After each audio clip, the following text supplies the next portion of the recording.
Hello, welcome back. My name is Jo, and today we are just going to do a quick video talking about 5 resources to learn Spanish that I don't see people talk about as much. So the first thing is a grammar resource, more than just grammar, but primarily grammar, and that is the Lingolia website.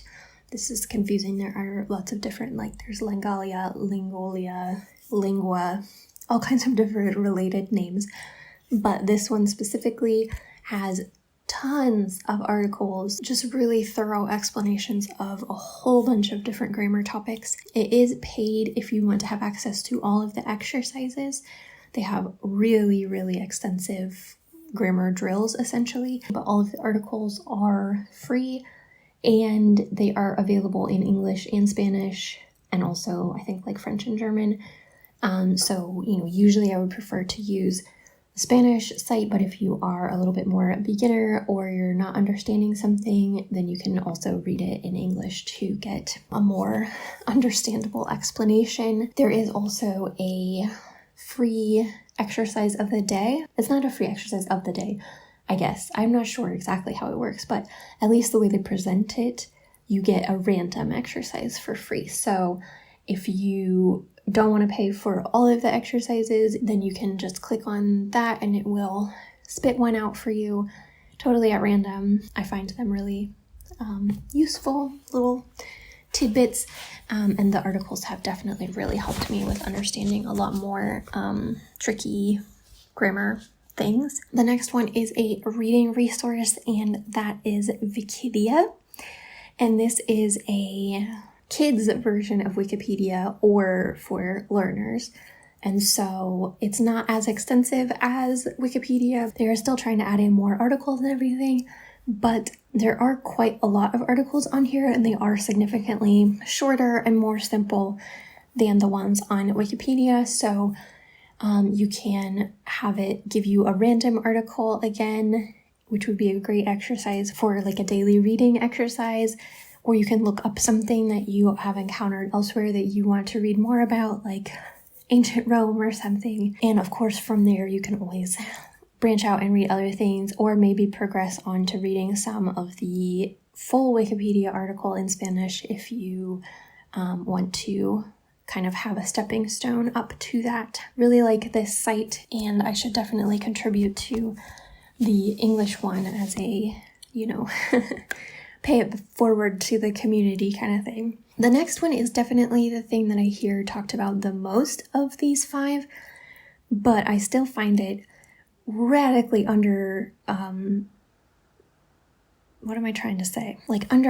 undervalued, underrated, that's what I'm trying to say, and that is profe. So I will admit, when I first saw this site, I was kind of skeptical.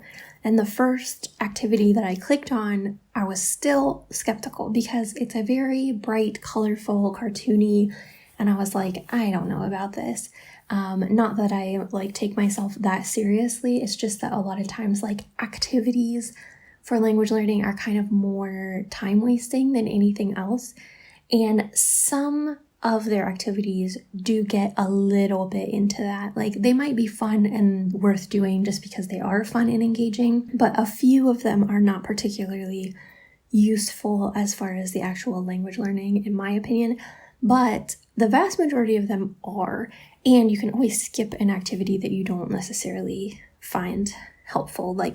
Usually you scroll through quite a number of activities within a single lesson, so you can pick and choose which you actually want to do. But I have found the vast majority of these super useful, engaging, and the topics that they choose are very relevant for the DELE or anything else that you are preparing for to kind of advance your Spanish level.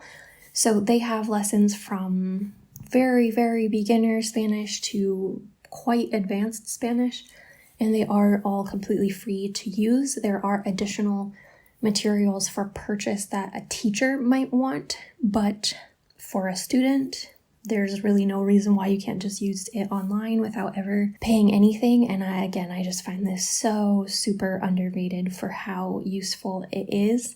Then next up, we have another reading resource, and this is the app Newsela, which is available on Android and iOS. I'm not sure if you can use it on a web browser or not. I don't think so, but maybe. But the app is actually, again, aimed at teachers and students, so teachers can set up classes and assign articles to their students, but it is completely free to join. You don't have to prove that you are part of any class or anything like that. You can just sign up as a regular user and read things on your own. The app is primarily designed for English, but there are Spanish articles on here as well. And so when you're scrolling through, it will have a little tag that says ES if the article is also available in Spanish, or you can go into search and filter for Spanish, and then you'll obviously see all the Spanish articles. And the thing that's cool about this app that's not usually available for reading news articles is that you can change the lexile difficulty of the article. So you can make it be in more complex language or less complex language. And so you can choose the one that feels most comfortable for you. And then maybe if it's somewhere in the middle or higher, if you're not understanding a sentence, you could lower the level to then understand the sentence and kind of see how that structure was used. Or obviously, you can just read at the lower levels and be able to understand an article that you wouldn't necessarily have been able to otherwise. So I really, really like this app. I used it so much when I was kind of beginner intermediate to just read articles on the go. I will say they added like a read aloud feature, and for me, it's not working in Spanish or in English. Like, it's just not working at all.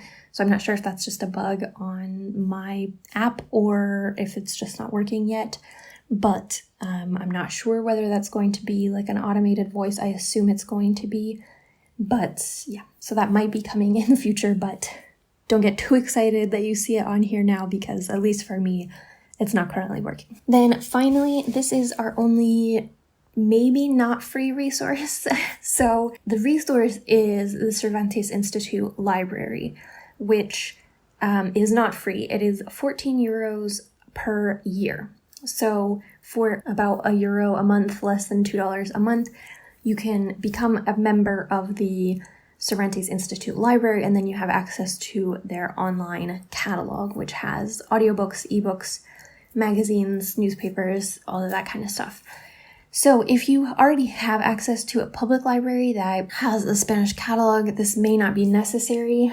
I am joining it just to see what it's like and to test out whether I think the subscription is worth it. I do have access still to my libraries in the US that have a good Spanish catalog, aside from ebooks and audiobooks, which my libraries have like enough to keep me going, but not enough for me to feel satisfied. Like, if it was truly my only option, then I could continue to keep myself fed with ebooks and audiobooks, but they would start to be things that I'm not really that interested in. So primarily for Spanish, what I need to use my library for more is magazines. So my library does quite a few Spanish magazines, and there's really no limit to what you can take out.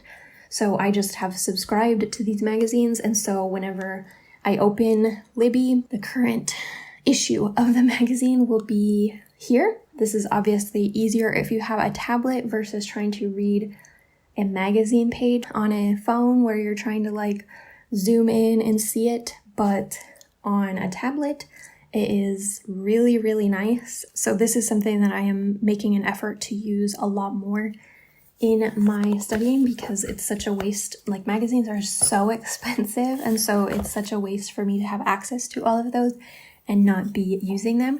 But something that I noticed on the Cervantes Institute catalog is that they have the magazine Punto y Coma, which is a magazine specifically for learners, which is quite expensive for the subscription. I've looked at it before, and it's like $15 a month just for the most basic subscription.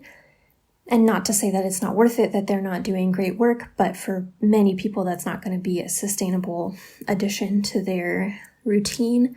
But for 14 euros a year, you could read many back issues of that potentially. So Again, I have requested a card, but I haven't heard back on exactly what I have to do. But if you have the ability to sign up for this, it does seem like it's a really great potential resource. There are also the US or Canada or any other countries with kind of strong library systems.